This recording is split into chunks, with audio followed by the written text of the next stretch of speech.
Uriel here in the Austere shop. Wanted to show you how we're using Arda in this shop to manage production internally and also manage procurement externally. It's a super efficient system that keeps everything available to ship to customers just in time. You may have heard of Kanban from Toyota. I'll show how all that's implemented using Arda. So this is our assembly area. We assemble everything to order. We have many different colors of all these different buckles, and we like to keep them all in stock so we can ship everything to the customers as they want them. You can see it's quite simple. We have bins of parts, and then behind each bin we have more bins, and those have cards in them. So as we use up a bin, the next bin comes forward and we pull this card out to trigger more production from our paint department to paint these components, and that's how the cycle goes. So once we take these cards out, they head over to this board down here. And this is our rolling production board. So we have 3 weeks of rolling production, and we try to keep it under a week.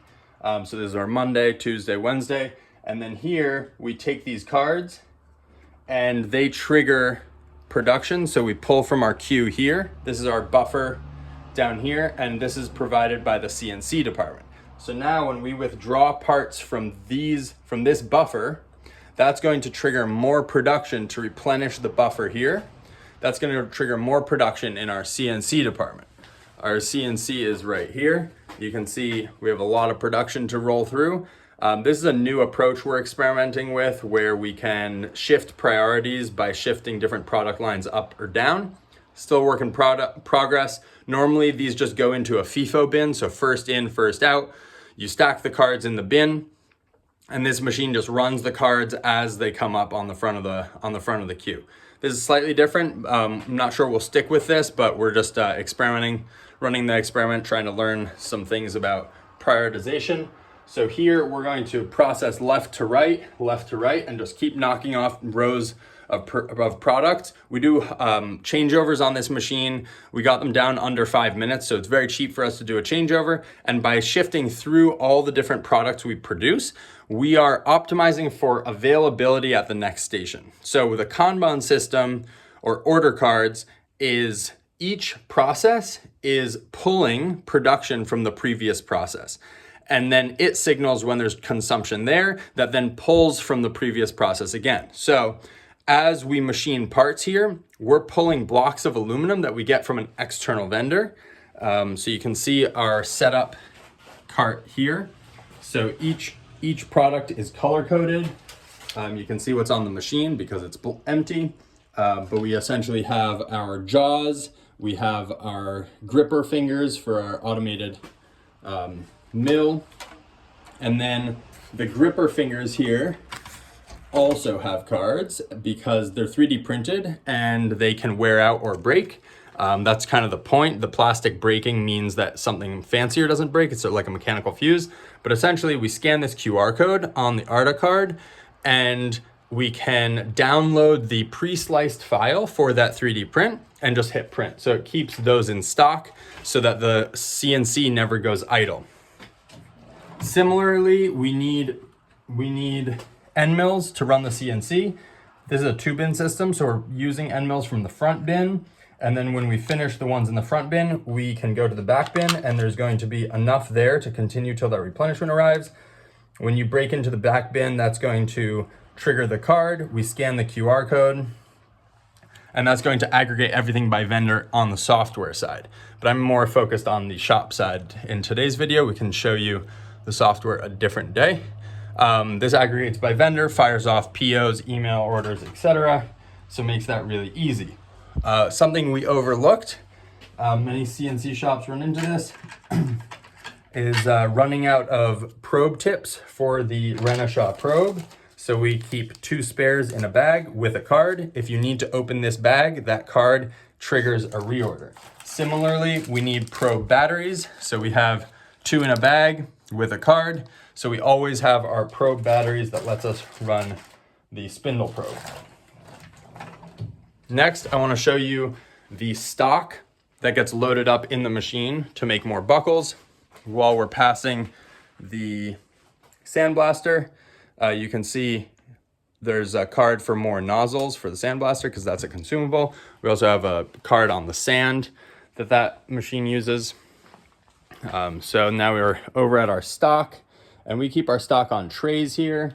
Each tray is going to have a card, and that card is going to call for more of this product to be brought in from our external vendor. Then over here we have all of our webbing for our sewing department. We also have packaging materials, so some plastic bags, some stickers, earplugs, anything that's going to slow down production or waste people's time by not having good availability. We have a minimum set, including hand wipes. We use these hand wipes to keep our hands clean when we're doing assembly, ink toner for our printers, even power strips. We were walking around looking for power strips, so now we have a minimum quantity and a card with it, so we're just always going to have those in stock. If we walk over to our shipping station, we have all our different products here. We have these envelopes. We always pick front to back and left to right, so we have these envelopes here. When you hit this divider, you can see it's very simple, just a cardboard divider. Got this card, that's going to trigger a reorder, and then the amount next to this divider is sufficient to last us until that replenishment arrives from the external vendor. Our sewing machine here, we have all 3D printed sewing fixtures, which have made sewing incredibly simple. We got the software to program this machine, and so we can sew all of our different products with these 3D printed sewing jigs. These sewing jigs are also Kanban, so we have order cards, and then the sliced 3D printer file is hosted in Arda, so you just click it and it downloads, and you can just hit print within 2 minutes. We used to have to go looking through our files or open up Fusion and re-export it, reposition it on the 3D printer and slice that. So this is just a lot faster. We have spare thread with an old card. This is before we added images, but still does the trick. QR code lets us order more effectively, and this makes sure that we don't run out of thread. We have sewing machine needles, we have sewing machine oil, etc. We even have some spare screws. One time we dropped one screw, we didn't have any more in the building. Luckily, we were able to run production with one screw missing, but we never wanted to run into that problem. So now we have more of the screws for this clamping plate in a bag with a card to order more. Now, if we head upstairs, so all the painted products get stocked from the back and pulled from the front. This has been a really nice detail, is adding all of the parts, example parts on the back. These were rejects, so it wasn't wasting a part, but it just makes it super easy when you're walking up to the back to figure out where to slide the bin. Visual controls, just making it easy at a glance to gather information. Heading upstairs here, we've got these shelves here. This is all of our stuff for our painting department, any replacement parts for our paint guns. Again, anything that's gonna slow down production. So we have a spare paint cup, etc. You can kind of see that. We also have all of our spare parts for our bamboo printer. So these are all the recommended spare parts with a nice image so you can tell what it is. And we just keep one on hand because while the 3D printer is not making stuff we ship to customers quite yet, I know a lot of people run 3D printer farms and a few Arda customers use it for 3D printing, but for us, it's just a really critical support equipment. So a lot of our automation uses 3D printing. You saw the 3D printed fixtures on the sewing department. But then we also have some kind of less obvious stuff like pens, Sharpies, whiteboard markers, etc. Anything that's going to delay production or slow things down, we want to make sure we have in stock. We even have batteries for our calipers and batteries for our micrometers in there. And then down here we have materials for printing off more Arda cards. So we have our index cards, we have laminating sheets, we have these little clips here, which we've found kind of useful. So these adhere on to things and then you can slide a card in there. Those have been kind of handy. We also use these double-ended clips. These are from POS systems for holding pricing in stores, little pricing signs. A lot of books on lean manufacturing. and the Toyota production system. One very funny thing, this book here is for traditional command and control style production. And then this is just-in-time manufacturing. And the thickness is kind of illustrative of the amount of work it is to manage those two systems.